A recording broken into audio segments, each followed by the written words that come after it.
Hello everyone, this is RD and welcome to RD classes.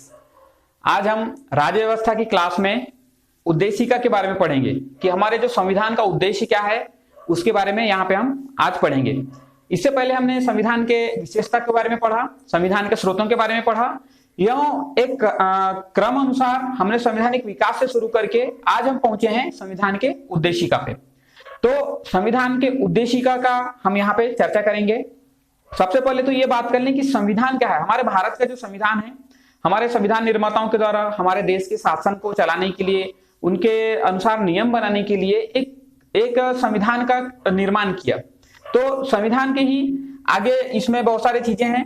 एक तो संविधान का विकास कैसे हुआ, ये सारी चीजें हैं। उसके बाद संविधान के एक मतलब हमने पहले इतिहास में देखा कि अंग्रेजों के द्वारा किस प्रकार से नियम कानून बनाए गए, उसके बाद हमारे भारत में किस प्रकार से नियम कानून बने। तो ये सभी हमने पिछले इसके वीडियो में चर्चा कर लिया है। इसके थोड़े मतलब इसके जस्ट पहले हमने संविधान के विभिन्न स्रोतों के बारे में चर्चा की थी। अगर आपने वो नहीं देखे तो पहले वो भी देख लें, ठीक है, इस प्लेलिस्ट में आपको मिल जाएगा। आज हम चर्चा करेंगे संविधान के उद्देशिका के बारे में। संविधान का उद्देशिका क्या है? उद्देश्य जो होता है, किसी भी कार्य को करने का एक प्रमुख उद्देश्य होता है। जैसे कि संविधान में अगर जाएंगे तो संविधान मतलब बहुत बड़ा है, पर पूरे संविधान को देखने के अगर पूरे संविधान को पढ़ना शुरू करें तो उसको काफी समय लग सकता है। लेकिन कोई भी किताब अगर आप पढ़ते हैं तो उसके फ्रंट पे क्या लिखा है या उस किताब में क्या है, ये उसके फ्रंट पेज पे जो रहता है पेज कवर, उसको देख के समझ में आता है। तो यह भी ऐसे ही है कि उद्देश्य क्या है, इस पूरे संविधान का उद्देश्य क्या है, यह एक फ्रंट कवर की तरह कार्य करता है। अर्थात संविधान का उद्देश्य क्या है, संविधान के अंदर किस किस चीज की चर्चा की गई है, उस सभी का यह मतलब एकदम शॉर्ट में कहना चाहिए यह उद्देश्य में लिखा गया है। तो इसी को देखते हैं कि इसमें क्या क्या बात की गई है। अब देखें संविधान क्या उद्देशिका क्या कहता है संविधान का।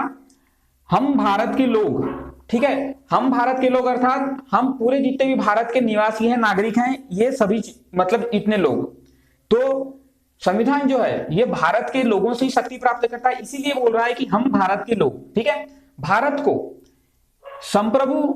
संपूर्ण प्रभुत्व संपन्न। अब देखें संपूर्ण प्रभुत्व संपन्न क्या होता है। एक काम करते हैं, पूरा पहले पढ़ लेते हैं क्या बोलना चाह रहा है उद्देशिका, उसके बाद मैं एक एक चीजें समझाता हूं, ठीक है।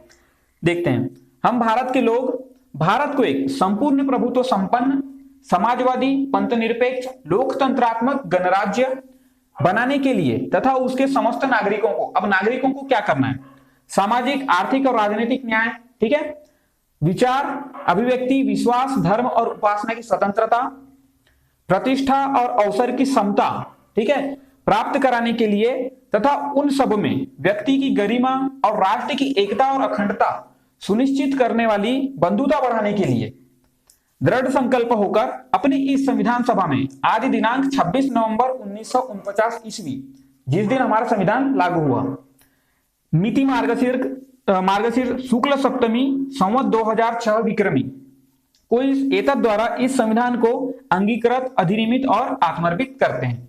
ये हो गया हमारा पूरा उद्देशिका।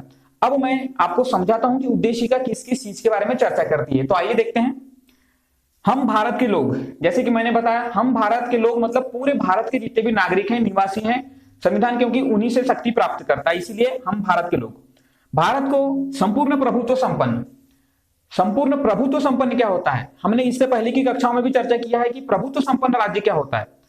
अगर हम देखें आजादी के पहले एक राज्य बनने के लिए क्या क्या आवश्यक तत्व होते हैं, पहला तो भूभाग होना चाहिए, जनसंख्या होना चाहिए और सरकार होना चाहिए, ठीक है। इससे पहले की कक्षा में हमने पूरा डिटेल में चर्चा कर लिया है। परंतु आजादी के पहले हमारे पास भूभाग भी था, जनसंख्या भी थी, सरकार भी थी, परंतु किनकी थी, अंग्रेजों की थी। तो अंग्रेजों की सरकार होने की वजह से सभी चीजें तो अवेलेबल थी, लेकिन संपूर्ण प्रभुत्व संपन्न हम नहीं थे। हमारे जो निर्णय है वह किसी और के द्वारा लिए जा रहे थे। तो अगर हम अपने निर्णय स्वयं ले रहे हैं, अपने जो भी कार्य है उसके निर्णय स्वयं ले रहे हैं, तो ये होता है हमारा संप्रभुता, अर्थात अपने निर्णय अपने लिए स्वयं लेना। तो हम भारत को संपूर्ण प्रभुत्व संपन्न बनाएंगे, अर्थात भारत में जितने भी कार्य होंगे भारत के निवासी ही उसके बारे में चर्चा करेंगे और अपने निर्णय स्वयं लेंगे।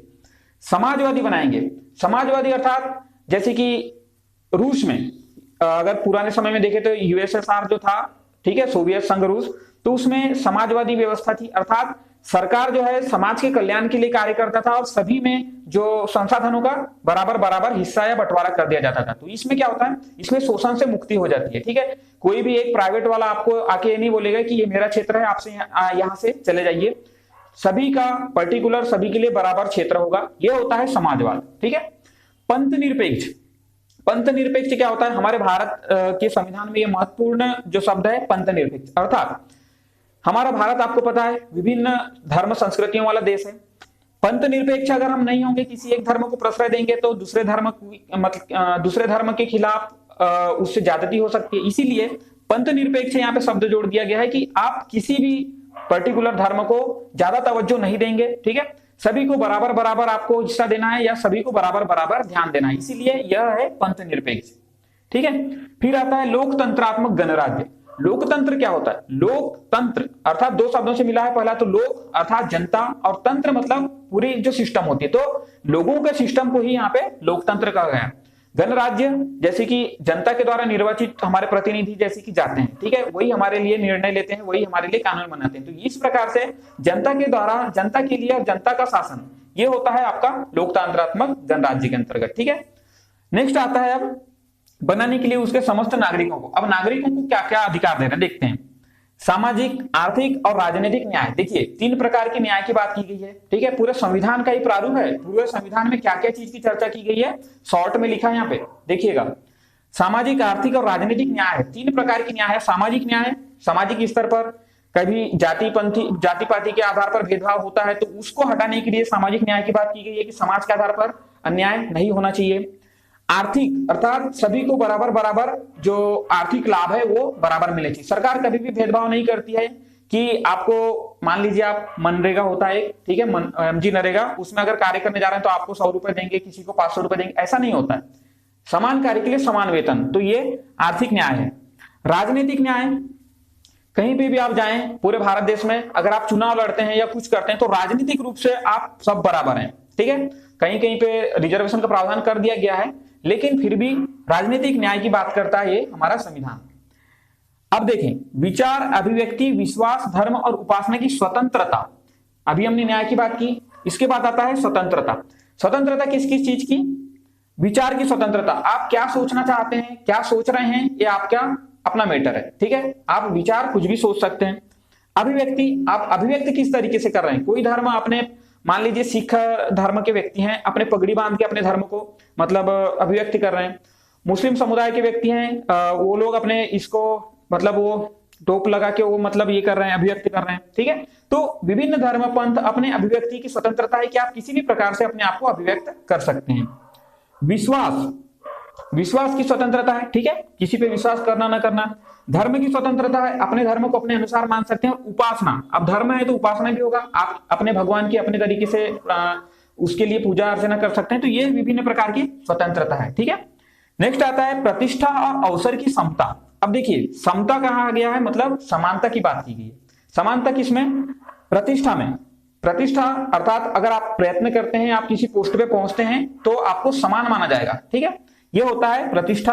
और अवसर, सभी को समान अवसर दिया जाएगा। जैसे कि अगर मान लीजिए गवर्नमेंट जॉब में वैकेंसी निकली है तो सबके लिए निकली है, ऐसा नहीं है कि एक पर्टिकुलर व्यक्ति ही उसमें आएगा या एक पर्टिकुलर जाति पंथी के लोग आएंगे, ऐसा नहीं रहता। ये होता है अवसर की समता। ठीक है, तथा उन सब में व्यक्ति की गरिमा। देखिए व्यक्ति की जो गरिमा होती है यह काफी महत्वपूर्ण है। व्यक्ति का स्वभाव होता है सामाजिक, जिसमें से अगर कभी होता है कि किसी के द्वारा मनमुटाव हो गया, किसी जाति पंथी के व्यक्ति को अगर नीचे दिखाने का प्रयास किया गया तो व्यक्ति की गरिमा पे चोट पहुंचती है सीधे। तो इसी चीज को लेके यहाँ पे बात की गई है कि व्यक्ति की गरिमा, ठीक है, को सुनिश्चित करने वाली। और एक शब्द जोड़ दिया गया है कि राष्ट्र की एकता और अखंडता। राष्ट्र हमारा पूरा एकता में बंधा होना चाहिए और अखंडता अर्थात इसको तोड़ा नहीं जा सकता। खंडित होना है मतलब अलग अलग, लेकिन अखंडता मतलब इसको तोड़ा नहीं जा सकता।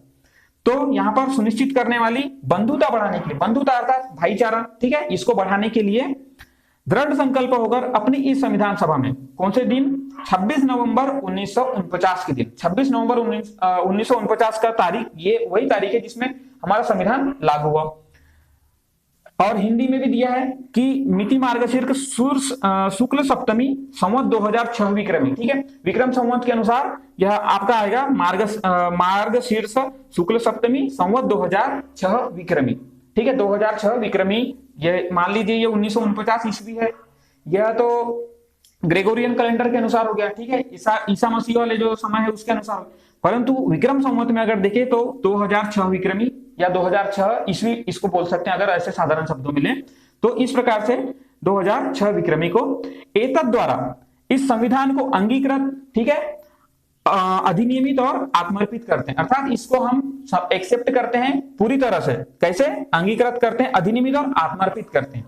तो इस प्रकार से ये है हमारा उद्देशिका, जिसमें से 3 प्रकार के न्याय की बात की गई है। कौन कौन से न्याय की बात की गई है? सामाजिक, आर्थिक और राजनीतिक न्याय। ठीक है, यहाँ पर 5 प्रकार की स्वतंत्रता की बात की गई। 5 प्रकार की स्वतंत्रता कौन कौन सी है? विचार की स्वतंत्रता, अभिव्यक्ति की, विश्वास, धर्म और उपासना की स्वतंत्रता। 5 प्रकार की स्वतंत्रता हो गई। 2 प्रकार के यहाँ पर समता की बात की गई। कौन सी समता? प्रतिष्ठा और अवसर की समता। ठीक है, इसके अलावा भी एकता और अखंडता की बात की गई है और बंधुता बढ़ाने की भी बात की गई है। तो मुख्यतः संविधान इन सारी चीजों के बारे में ही चर्चा करता है। ये हो गया संविधान का एक मोटा मोटा प्रारूप, अर्थात हम जब 22 भाग अगर संविधान में देखते हैं तो किस चीज की वह बात करती है, ये पूरा यहाँ पे दिया गया है। अब यहाँ पे एक और मैं आपको थोड़ा चीज बताता हूं। देखिए, समाजवादी, जो शब्द जोड़े गए हैं उसको देखते हैं एक बार। समाजवादी, पंथ निरपेक्ष और अखंडता, ये वे शब्द हैं जिसको मूल संविधान में नहीं था। ठीक है, मूल संविधान के उद्देशिका में नहीं था। इसे 42वें संविधान, जब संविधान संशोधन हुआ, ठीक है, उस समय 3 शब्दों को जोड़ा गया, समाजवादी, पंथ निरपेक्ष और अखंडता। समाजवादी क्या होता है? शोषण से मुक्ति। शोषण से मुक्ति कैसे? मतलब सरकार पूरे के लिए एक जैसा कार्य करेगी, सबको संसाधन का बराबर हिस्सा देगी, ये हो गया समाजवाद आपका। पंथ निरपेक्ष, किसी भी धर्म को, पर्टिकुलर धर्म को प्रश्रय, ज्यादा मतलब प्रश्रय नहीं देंगे, सभी को समान मानेंगे। ठीक है, ये हो गया आपका पंथ निरपेक्षता। अखंडता, अखंडता मतलब देश हमारा एकजुट होगा, कभी भी खंडित नहीं होगा। अखंडता ये शब्द है। तो इस प्रकार से ये जो चर्चा हुई उद्देशिका की। ठीक है, एक बार और पढ़ लें शॉर्ट में। हम भारत के लोग भारत को एक संपूर्ण प्रभुत्व संपन्न समाजवादी पंथ निरपेक्ष लोकतंत्रात्मक गणराज्य बनाने के लिए तथा उसके समस्त नागरिकों को क्या देना है? सामाजिक, आर्थिक और राजनीतिक न्याय, 3 प्रकार के न्याय, विचार, अभिव्यक्ति, विश्वास, धर्म और उपासना की स्वतंत्रता, 5 प्रकार की स्वतंत्रता है, प्रतिष्ठा और अवसर की समता, 2 प्रकार की समता है। ठीक है, प्राप्त कराने के लिए तथा उन सब में व्यक्ति की गरिमा और राष्ट्र की एकता और अखंडता सुनिश्चित करने वाली बंधुता बढ़ाने के लिए। देखिए, बंधुता रहेगी, भाईचारा का भाव रहेगा तो राष्ट्र पूरा एकता के सूत्र में बंधा रहेगा। इसीलिए यहाँ पे एकता और अखंडता की बात की गई, बंधुता बढ़ाने के लिए। दृढ़ संकल्प होकर अपनी संविधान सभा में, तारीख कौन सी है? 26 नवंबर 1949, 26 नवंबर 1949 ईस्वी, यह है ईसा कैलेंडर के अनुसार।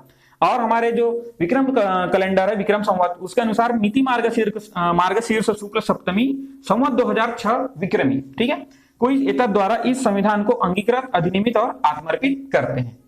तो ये हो गई हमारी पूरी चर्चा उद्देशिका के बारे में। इससे पहले हमने संविधान के स्रोत, संविधान की विशेषता, क्यों पूरा कालानुक्रम के अनुसार पूरे संविधान का जो निर्माण कार्य चला है वो देखें। अब आगे हम राज्य व्यवस्था में ही आगे की जो कक्षाएं होगी उसमें हम भाग 1 में प्रवेश करेंगे। ठीक है, संघीय उसके राज्य क्षेत्र में। तो ये क्रम के अनुसार क्लास चलते रहेगी। इससे पहले भी क्लासेस चलते रही है और आगे आने वाले समय में भी क्लासेस कंटिन्यू चलते रहेगी। तो अगर आप किसी एग्जाम की तैयारी कर रहे हैं तो चैनल को सब्सक्राइब कर लीजिए ताकि आपको एक क्रम से क्लास मिलती जाए, और अपने दोस्तों के साथ भी शेयर कीजिए, अपने जान पहचान वालों के साथ शेयर कीजिए ताकि ये जानकारी जो है सभी को पहुंचे और एक क्लास जो लग रही है उसका फायदा सभी को मिल सके। ठीक है, और अगर कुछ डाउट है तो कमेंट करके जरूर बताइएगा, अन्यथा लाइक कीजिएगा, शेयर कीजिए और चैनल को सब्सक्राइब जरूर कीजिएगा। धन्यवाद।